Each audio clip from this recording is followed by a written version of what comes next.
అందరికీ నమస్కారం. ఈరోజు ఈ పాత్రికేయ సమావేశం ఏర్పాటు చేయడం ఏమనగా, గత 2 రోజులుగా రాష్ట్ర వ్యాప్తంగా ఎన్నో ఆందోళనలు జరుగుతూ వస్తున్నాయి. మీరందరూ గ్రహించారు, రాష్ట్రంలో గత 20 నెలలుగా ఏ విధంగా పరిపాలన జరుగుతూ ఉందో ప్రతి ఒక్కరికి అర్థమవుతూ ఉంది. ముఖ్యంగా కూటమి ప్రభుత్వం ఏర్పాటైన తర్వాత కేంద్రంలో నరేంద్ర మోడీ గారు, రాష్ట్రంలో చంద్రబాబు నాయుడు గారు, పవన్ కళ్యాణ్ గారి నాయకత్వంలో రాష్ట్ర వ్యాప్తంగా సంక్షేమం, అభివృద్ధి 2 కన్నులుగా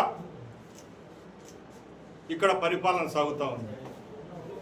కళ్ళు కుట్టిన వైసీపీ నాయకులు, అలాగే వైసీపీ సానుభూతి పరులు కక్కలేక మింగలేక ఇక్కడ ఇస్తున్న సంక్షేమము, ఇక్కడ చేస్తున్న అభివృద్ధి, ఈ రెండిటికి మా యొక్క ఉనికి నామరూపాలు లేకుండా పోతుంది. రేపు స్థానిక సంస్థల ఎన్నికలు వస్తున్నాయి. ఏప్రిల్, మేలో సర్పంచులు, ఎంపీటీసీలు, జెడ్పీటీసీలు, అలాగే మున్సిపల్ ఎలక్షన్లో పోటీ చేసే శక్తి ఉండదేమో. ప్రజల దగ్గరికి ఏ ముఖం ఎత్తుకొని పోదాం? ప్రతిపక్ష హోదా దక్కలేదు. 175 నియోజకవర్గాల్లో నాయకులు అందుబాటులో లేరు. ప్రతిపక్షం చేయవలసిన చిన్న చిన్న పనులు కూడా, సలహాలు కూడా ఆ పార్టీ కార్యకర్తలకు చేదోడు వాదోడుగా ఉండలేకపోయాం. ఏ విధంగా చంద్రబాబు నాయుడు గారి యొక్క పరిపాలనను మనం గండికొట్టే పని చేయాలనే లక్ష్యంతో ఈరోజు కొందరు పనికిమాలిన నాయకులు, అది కూడా తీసేసిన తహసీల్దార్ లాంటి నాయకులు, వాళ్ళల్లో మీకు పేరు చెప్పాల్సి అవసరం లేదు, సంబరాల రాంబాబు మన సంక్రాంతికి బుడబుడకలో వస్తారు పల్లెలకు. అలాగా ఆంధ్ర రాష్ట్రానికి ఒక బుడబుడకలోడు ఉన్నాడు, సంబరాల రాంబాబు అని. ఎప్పుడో 1985లో మా నాయన కాలంలో ఒకసారి ఎమ్మెల్యే అయినాడు, మొన్న ఒకసారి ఎమ్మెల్యే అయ్యాడు. జగన్మోహన్ రెడ్డి కూడా అతను ఒక టిష్యూ పేపర్ చూసినట్టు చూస్తాడు. వాళ్ళ నాయకుడు కూడా ఇతని మీద ఏ రోజు కనికరం చూపలేదు. ఈయనకు రేపుసారి టికెట్ వస్తుందో లేదో తెలియదు, పార్టీలో ఈయన స్థానం ఏదో తెలియదు. కేవలం జగన్మోహన్ రెడ్డి మెప్పు కోసం పనిచేసే నాయకులు 10 మందిలో ఇతను ఒకడు.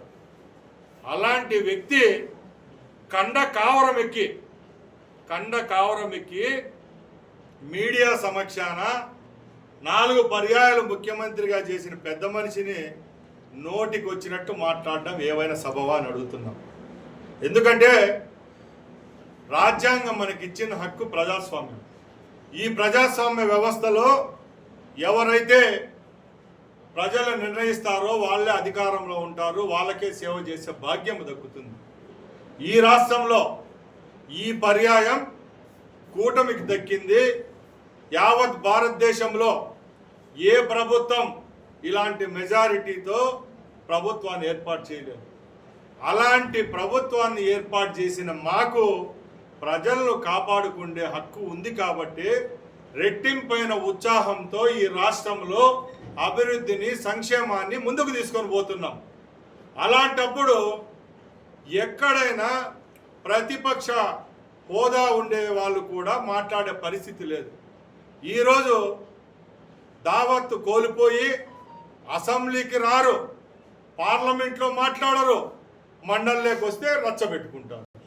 అంటే మీరు చేసే పనులేంటి? మీడియా అటెన్షన్ ఉన్న దగ్గరే మీరు ఉంటున్నారు, కానీ ప్రజాపక్షంలో ఎక్కడైనా మీరున్నారా? రాష్ట్ర వ్యాప్తంగా నెలకు 3,000 కోట్ల రూపాయలు పెన్షన్ ఇస్తున్నాం. ఆ పథకాన్ని ఎప్పుడన్నా మీరు కొనియాడారా? లేకుంటే 60 లక్షల మందికి అన్నదాత సుఖీభవ ఇచ్చాం, అది కళ్ళకు కనపడలేదా? తల్లికి వందనం 64 లక్షల మందికి ఇచ్చాం విద్యార్థులకు, అది కనపడలేదా? ఈరోజు ఈ రాష్ట్రంలో సగం జనాభా కలిగిన మహిళామూర్తులందరికీ ఫ్రీ బస్ సౌకర్యం కల్పిస్తున్నాం, మీ కళ్ళు దుబ్బాయా? అలాగే రాష్ట్ర వ్యాప్తంగా ఇసుక ఫ్రీగా ఇస్తున్నాం, అది మీకు కనపడలేదా? మన బిడ్డల కోసం ఒకేసారి 16,400 ఉద్యోగాలు కల్పించాం, టీచర్ పోస్టులు భర్తీ చేశాం. అది మీ కళ్ళకు కనపడలేదా? ఇలాంటి పథకాలన్నీ మేము చేస్తుంటే, మా ముఖ్యమంత్రి చేస్తూ ఉంటే మీరు మాట్లాడే మాటలు ఇవే అని అడుగుతున్నాం. కడుపమంట. ఈరోజు ఏ రాష్ట్రానికి లేని బ్రాండ్ వాల్యూ ఆంధ్ర రాష్ట్రానికి ఉంది. చంద్రబాబు నాయుడు గారి ఇమేజ్తో ఈరోజు ఎక్కడ లేని పెట్టుబడులు జాతీయ అంతర్జాతీయ సంస్థలన్నీ ఆంధ్ర రాష్ట్రం వైపు చూస్తున్నాయి. ఆ రోజు పెట్టుబడి పెట్టాలంటే జగన్మోహన్ రెడ్డి లాంటి హిట్లర్, ముసోలిని, లేకపోతే north Korea Kim Jong Un కంటే భయంకరమైన పరిపాలన ఆంధ్ర రాష్ట్రంలో ఉంది. ఇక్కడ పెట్టుబడులు వద్దు. ఆ రోజు చంద్రబాబు నాయుడు గారితో చేసుకున్న ఎంఓయూలను కూడా రద్దు చేసుకొని చెన్నైకో లేకుంటే బెంగళూరుకో లేకపోతే పూనాకు పారిపోయే పరిస్థితి నుంచి రాష్ట్రాన్ని మళ్ళా మేల్కొనే విధంగా చేసిన ఘనత చంద్రబాబు నాయుడు గారికి, లోకేష్ బాబుకి దక్కింది. అలాంటప్పుడు ఎందుకు కంటమంట? ఒక పక్కన లిక్కర్ స్కామ్లో ఎక్కడైతే రాష్ట్రంలో ఉన్న ప్రజలు అమాయకులు 5 సంవత్సరాలు హింసించబడ్డారో వాళ్ళ ఆరోగ్యాలు అధోగతి పాలు చేసి వాళ్ళ ప్రాణాలతో ఆడుకున్నారు 5 సంవత్సరాలు. ఈ ప్రభుత్వం వచ్చిన తర్వాత జోగి రమేష్ అనే ఒక నాయకుడు, ఆయన రాజకీయ జీవితం ఎన్ని రోజులు మీ అందరికీ తెలుసు. అలాంటి వ్యక్తి పక్కడ్బందీగా దొంగసారా, దొంగ లిక్కర్ స్కామ్లో పట్టుబడి సుమారు నెలల రోజులు జైల్లో ఉండి బయటికి వస్తే మళ్ళీ అదే కండకావరంతో లోకేష్ బాబు మీద కామెంట్ చేస్తాడు. ఏంటి మాటలు? ఎందుకు ఇంత దుర్మార్గమైన పాల్పడుతున్నారు మీరు? ఎక్కడన్నా ప్రజాస్వామ్యబద్ధంగా మీరు మాట్లాడారా అని అడుగుతున్నాం. గత ప్రభుత్వంలో తెలుగుదేశం పార్టీ కేంద్ర కార్యాలయం మీదకి వచ్చి దాడి చేశారు. ప్రకాశం జిల్లాలో ఎందరో తెలుగుదేశం పార్టీ కార్యకర్తలను ఊచకోత కోశారు. అదే ప్రభుత్వంలో తెలుగుదేశం పార్టీ సానుభూతి పరులు భూములు లాక్కున్నారు, ఆస్తులు లాక్కున్నారు, కాంట్రాక్టర్లను రాష్ట్రం వదిలేటట్టు చేశారు. అన్ని దుర్మార్గ చర్యలు ఆ రోజు చేస్తే ఈ ప్రభుత్వంలో ఎక్కడైనా కక్ష సాధింపు ఉందా అని మేము అడుగుతున్నాం. ఈరోజు మేము ఒకటే సవాల్ విసురుతున్నాం. ఈరోజు ఏ నోర్లు లేస్తున్నాయి? సజ్జల రామకృష్ణారెడ్డి వార్డు మెంబర్ కంటే ఎక్కువ, సర్పంచ్ కంటే తక్కువ. నీ పేరు సజ్జల రామకృష్ణారెడ్డి కాదు, గజ్జల రామకృష్ణారెడ్డి. గజ్జలు గల్గల్ అంటే ఏదో రామకృష్ణారెడ్డి. అలాంటి రామకృష్ణారెడ్డి కూడా చంద్రబాబు నాయుడు గారి గురించి వ్యంగ్యంగా మాట్లాడతారు.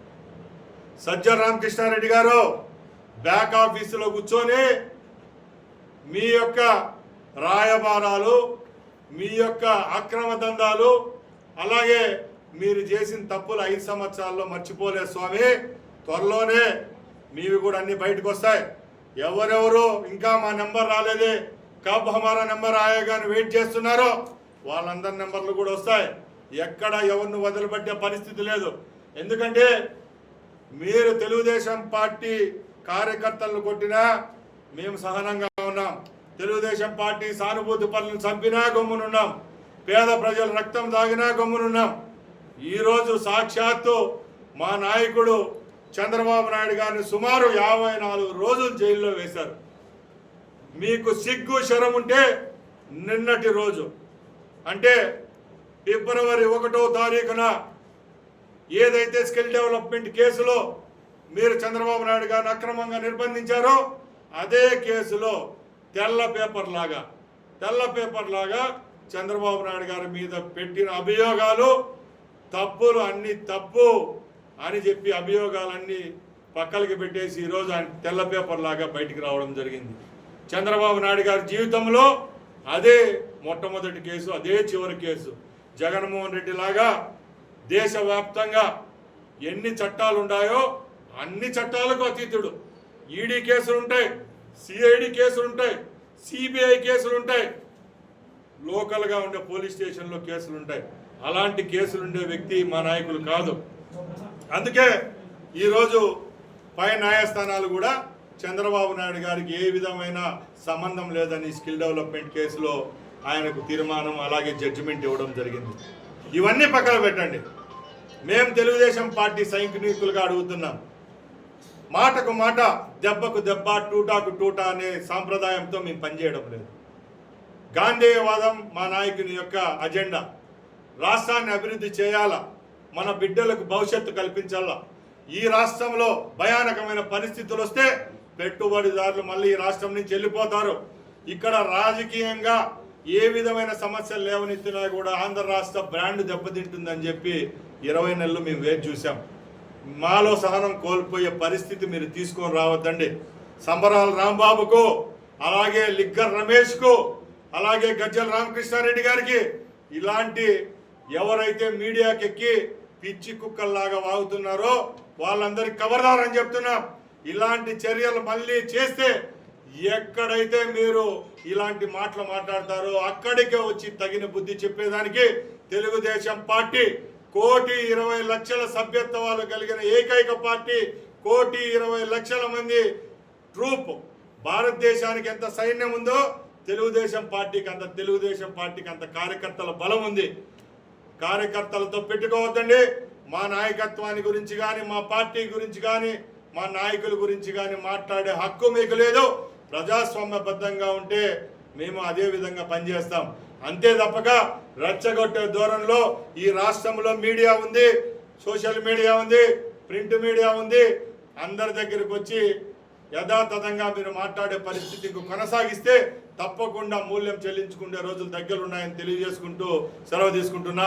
జై హింద్, జై తెలుగుదేశం, జై చంద్రబాబు.